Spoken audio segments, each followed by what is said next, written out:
Crying. Hey, what's up? It's your girl Tamara, aka Girl from Harlem. And this is Ray Daniels, aka the Culture Referee. Let's get it. And this is the GAUDS Show. This is the GAUDS Show. Now Braxton go. I feel like Braxton wants to be back here talking with us. So he tries to make us say his name as much as possible by pressing the machine to throw us off. He really wants a chair. You can come film with us one day, Braxton. Oh, no, we would have been in here fighting. Me and Braxton. Yeah, he be saying some wild Bama shit, you know. And that's what it is. It's the Bama stuff. Bama, no, not Alabama. Bama shit. Yeah. Alabama is different than Bama. We're going to give him a break, though. But I want to jump right into it because we shit. haven't spoken in a while. My clock. What's our clock? I mean, I'm just like, this scooter's like slipping. Let's get it. But I haven't spoken to you in like 3-4 days. So, like, you know, I want to talk to you about what's going on in the culture. We need some guidance here. We need guidance? I don't know if I'm here to guide, yes, but let's try. Let's try. To clear up all the stuff. That's why you're the referee, because we need one in our culture. So Danny Lay got B. Simone banned from her Wild 'N Out episode. So if you aren't familiar, B. Simone I know B. Simone. So she's like a cast member, right? I know B. And Danny was just a guest on the show. So a lot of people had a problem with producers Xing her out the show and not standing on her side. Like, this is our person. Like, we're going to stand by her side. How do you feel about that? I feel like Danny wasn't wrong, and I feel like B. Simone wasn't wrong. I feel like in our culture, if you fuck with, like, that was her man when you was out there saying you was in love with her man. Like, you don't know how she felt about that. So she stood on her shit, you know, and I think the show did what they did was best, because I feel like now everybody's talking about Wild 'N Out, so everybody wins. But I just think, you know, it's like if you my woman and this dude is like fucking doing stunts saying, this is my woman, won't you marry me? Like, I don't know if I want to be on TV with him either. Yeah, but I feel like that's part of comedy. That everybody else had to go on there and be a good sport and kind of take whatever jokes was given to them. Why did she get this kind of, we're going to make you as comfortable as possible? So let's fast forward. Let's say they do get there and they're in the opposite teams. Then she hit her below the belt. That's what comedy, and that's what you sign up for when you go on Wild 'N Out. That's what comedy is for comedians. You're coming on a comedian show. Yeah, but that doesn't mean I'm not coming to certain jokes ain't funny. Listen, I'm just telling you, B. Simone wasn't wrong. I love the stunt she picked. She shot her shot at the dude she wanted. Mm-hmm. It just so happened that I guess that was the woman she slept with. As I said, nobody is wrong. Oh, wait, I got a question then. Okay. So if somebody wanted to come on here and they didn't like me and they were like, oh, you can't do it with Tamara, would you kick me off the episode? Depends on who it is. If it's Beyonce, Tamara, we're going to let you sit I'm out of here. Bye. That's what I'm saying. If it's somebody like that, we're going to sit your ass down. Danny Lay's not Beyonce. But I will say this. I don't let no one call terms on my shit. You can't come to my shit and tell me what I'm going to do on my shit. It's my shit. I can gladly tell you take your ass home because this is my shit. You can't dictate your terms. So I do believe that should have been done. Like, nah, that's not what it is. Or I would have just been like, yo, you don't like Tamara? What you don't like about her? Oh, well, she's this. Well, you should probably talk to her about that, because I'm not going to make no one on my team uncomfortable for you, because I got to go home with them. That's a good way to look at it. That was probably a missed opportunity to kind of fix that bridge. Yeah, like I think you know, like, hey, listen, man, it's been plenty of times when people are like, I don't like him. I'm like, okay, cool. Well, you want to sit down and talk to him? Because he don't have a problem with you. You seem like the one bringing the problem. So I don't know. It's just interesting to me that this is a thing. It's like, why is this a thing? Like, it shouldn't be. Somebody in Wild 'N Out, whoever leaked it was wrong. Whoever leaked it, because we probably would have never even noticed. We don't care, man. You know what I mean? People, you know, I heard a rumor that, and I can't confirm this, but I heard a rumor that in the Beyonce Baby Boy video, that Jay-Z didn't want Beyonce standing in the same touching scene grinding with Sean Paul. I heard that. No, but my thing is, like, that's okay, right? Is that okay? Were they married during that time? Who gives a fuck? Oh, I'm sorry. Right, because she's being an artist. That's you mine. That's just mine. It's mine. It's mine. Well, I was saying, like, I'm just saying though. Why don't? That's not wrong, is it? If you're dimming her light from being an artist and reaching her full potential, I'm not dimming her light. I just don't want this dude grinding on my woman. Yeah, I think that's right. But also, I wouldn't marry a performer who gets. Well, I guess she could dance with married, people. Yeah, like it's like, bruh, we have to be okay with boundaries that have been set. Yes. If that's the boundary that was set, babe, I don't mind you going there doing a video. I don't mind you doing what you got to do. I don't mind you doing this, but I don't really want you dancing on this guy because he's my peer. I don't mind you dancing on this guy, but maybe this guy's my peer. I don't want that. I mean, that's respect. I think that This goes back to the shit I be talking about. This is don't start mumbling under your breath. That shit I be talking about. You know, people be finding problems with shit, like just the different kind of energy that's around. We like, why does that matter? Like, I don't. No one. If you don't want me here, that's cool. If somebody wants to work with somebody on my team and they're like, I don't like Ray, I'm gonna be like, shit, go do it though. I'll just deal with his lawyer and his manager to get the deal done. I don't care, bro. You know how many people don't like me? You know how many people feel a way about me for whatever reason? That is not my issue. That is your issue. If you don't like me, that means you probably don't like me because of something that you dealt with in your childhood that I remind you of. Because I know it was people who I didn't like because of shit that I dealt with. I just had to get over my demons. So maybe Danny Lay ain't past her demons, you know? Like this dude shitted on her and did her dirty in her eyes. And you were kind of a part of like putting a light on me. You remind me of something. The new word in 2022 everybody uses triggered. I'm triggered by her. That's a good one. That's what I'm saying. So it's like, this shit don't even matter. Listen, man, it doesn't even matter.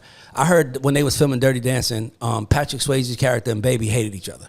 Could you tell when they sung I Had the Time of My Life? No. This doesn't matter. They're professionals. You know what? That's true, because the same thing on Nessetta Martin. But anyway, speaking of DaBaby, he is allegedly blackballed because his first week sales came out. He only did 17.2 versus last year where he did 125K his first week.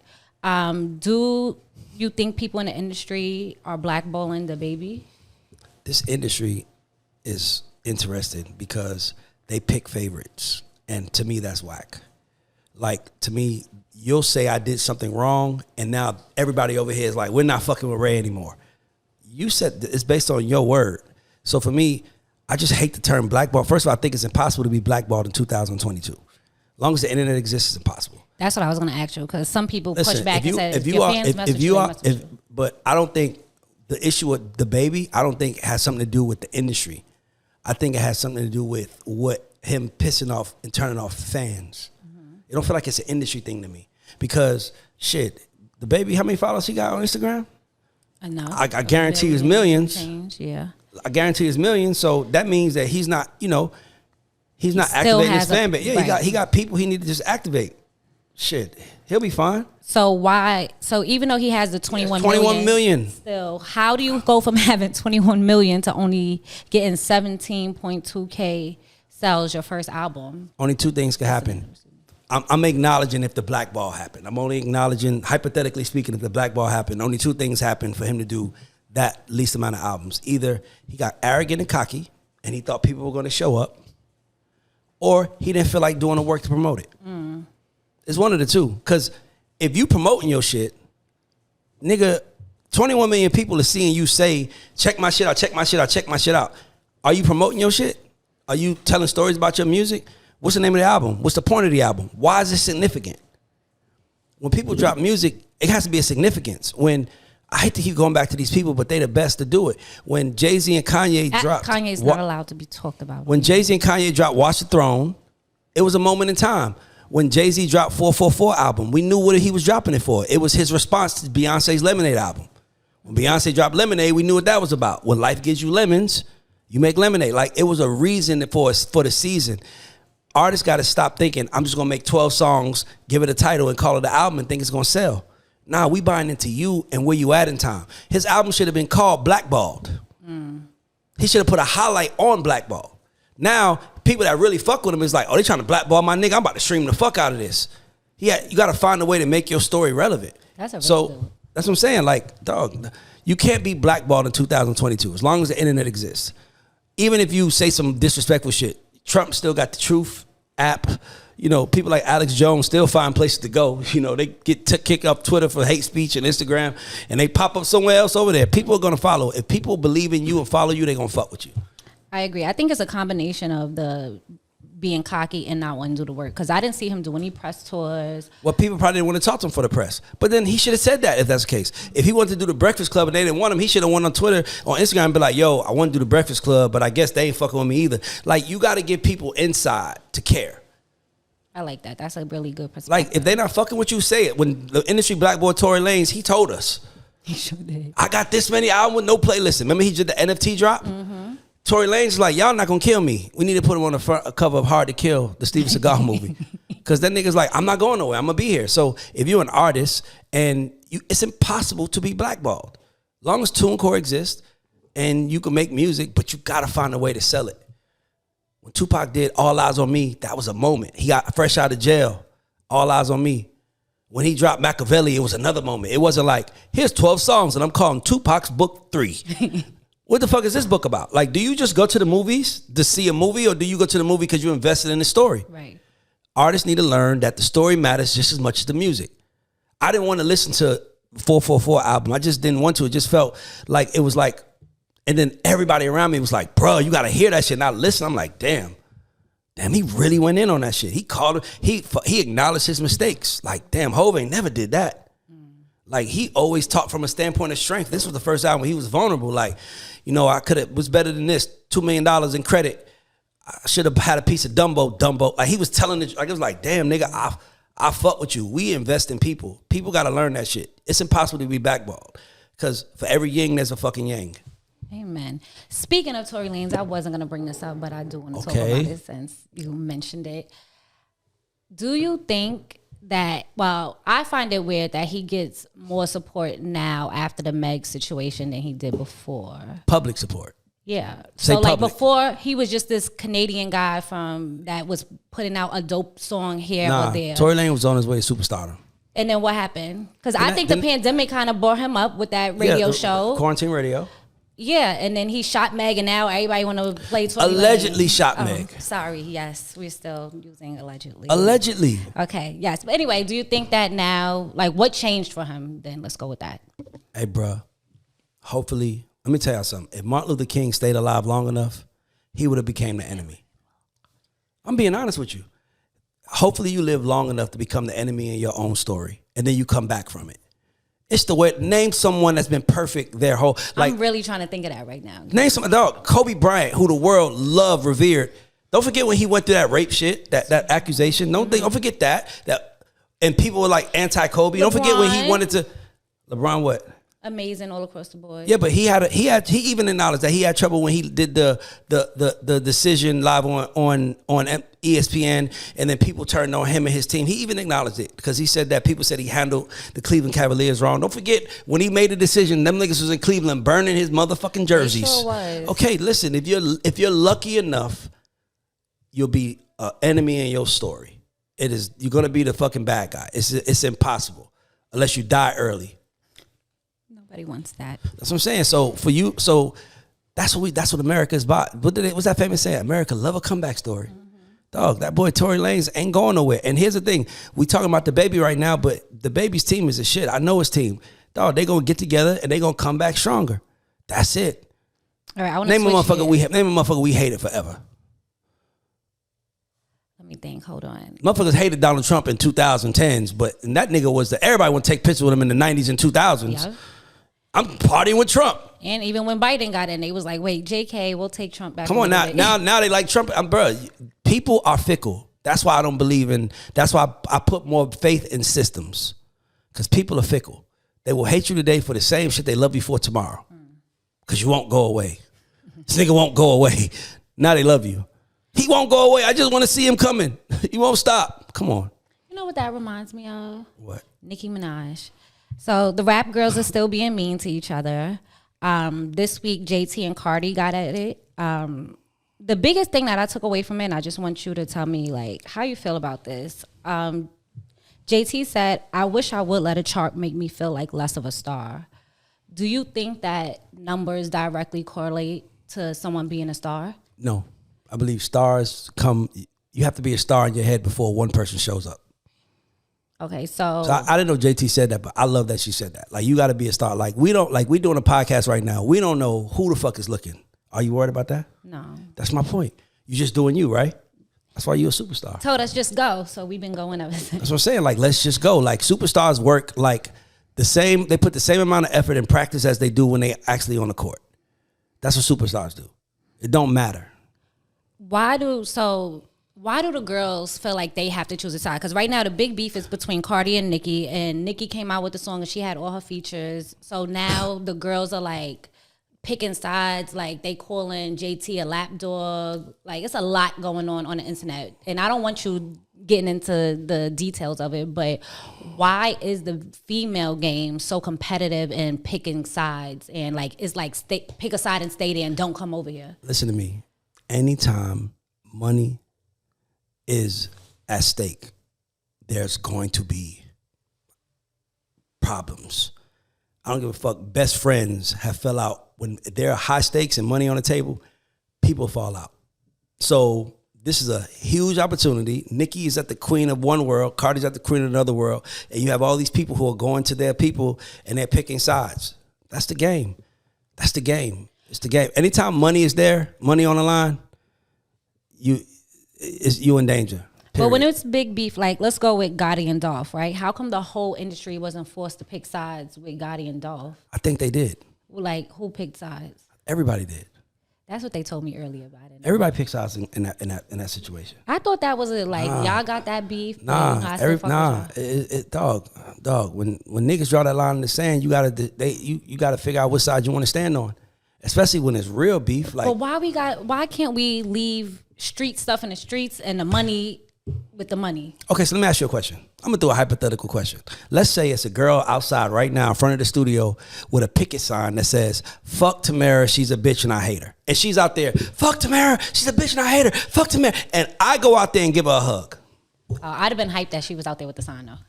But yeah, you giving her a hug with a Do you feel a way? Yeah. Of course you do, because that's what happens with rap beef. But I wouldn't expect you to hug her. You could walk past her. Like, don't pick a side. I hugged her.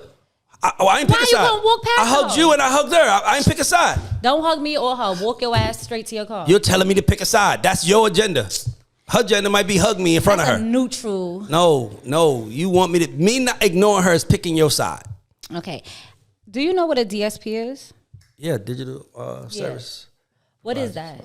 Spotify, Apple, YouTube is considered a DSP. So what, like Amazon Music. I asked Tidal. the question because they were saying like mixtapes got lost in music and people kind of like everything doesn't need a DSP, and I didn't understand what that was saying. So I was. Here's the crazy part I always wanted to say. People have been wondering why hip hop culture runs this new era, because all the DSP model was the live mixtape model. Like that's all it was. It was like, dog, niggas was putting out albums to get hot. Right. Niggas was putting out 3 albums of mixtapes to get hot, to hopefully go get 10,000, 15,000 perform those songs, knowing that they wasn't gonna get paid from that. I thought Lil Wayne did that a lot. Yeah, bro, that's that. It is literally, the DSPs is literally the hip hop model. Put out music as much as you can until something gets hot, and then keep putting out music. It's just now we getting paid for it, so that's why so much money in here. But the DSP model is nothing but mixtape model. So when people try to figure out why is it so number one, it's number one because I can make a rap album in 3 days. Give me the 4th day to mix it. And then it's out there. And it's instant compared to pop music where you need 4 writers in the room, you need the right producer, you need all these things. Rap is just like R&B, the same thing. R&B is like, man, I gotta go ahead, my voice is out. Nigga, Kanye mouth was sealed shut. He still did a song. Hip hop is about being raw and it's instant. That's why hip hop is like the number one genre. Who is responsible for developing artists? Man, that's a good question. Who's responsible for developing artists? I think if you say you're a music manager, a music producer, a CEO of a label, you work at a label, your job is to develop artists. How much time should you devote to developing an artist? That is a 24/7, 365 job. You still don't stop until they get to that place where they can't look back, and then boom. There's artists out there right now that's making millions of dollars who are still being developed, by the way. Like, who would you say? NLE Chopper. NLE Chopper is a superstar, but he's still in development process. He's still, and I worked with Chopper. I thought of Big Lotto when you said that. No, Lotto was in the development process. Like anybody who is not at a superstar level and putting out music and trying to get fans, they're in development process. You're not in the development process once you become a household name. Once you become a household name, you're not in the development process. Like Puff's not in the development process. He's Puff. Right. He's a brand. Saying? Like he's a brand. Like Drake is not in the development process. But Party Next Door might be. He ain't a household name. So Artist development is just teaching you how to be a master. It's like being a master is like getting your black belt. Okay, cool. Once you got the black belt, you can know karate like a motherfucker, but until you get your black belt, you're not considered a karate master. All right, in closing, I want you to do something for me, and I didn't want to do this, but I wrote it before I had this issue. Can you order Yeezy's albums from best to worst? Ye's albums? Yeah. Oh, shit. That's a fucking good one. Best to worst? So what's the best album and go down to your least favorite? I would need to look at the album titles, but off the top of my head, I'm going to say number 1 is College Dropout. Number 2 is Graduation. So you still got Late Registration. I know. Excuse me. I forgot you're an expert. No, I'm not an expert. I'm just giving it to you. I'm going to say number 3 is Watch the Throne. Number 4 is, man, My Beautiful Dark Twisted Fantasy. And then I would say number 5 is 808s and Heartbreaks. And then... But you love Donna. Donda. Yeah, I love Donda. It's fire. But you didn't put it... Where is it for? In between, like late registration? It's like right after. I would put Donda in front of Late Registration. Did we do College Dropout? College Dropout is number 1 to me. Right. Okay. And number 2 is Graduation. So once again, we got College Dropout, Graduation. Did we put Donna in? I said Watch the Throne. Oh. Then I said Watch the Throne. And then I said My Beautiful Dark Twisted Fantasy. And then I said 808s and Heartbreaks. Got it. 808s and Heartbreaks is literally everybody's music today. He was just ahead of his time. Every rapper, no, he wasn't ahead of his time. He started the time. Got it. Excuse me. It's like before Christ, after Christ. When 808s and Heartbreaks come, I'm for 808s and Heartbreaks is literally what inspired everything that's hip hop right now. Before Yeezy and after. Yeah. You got out of control.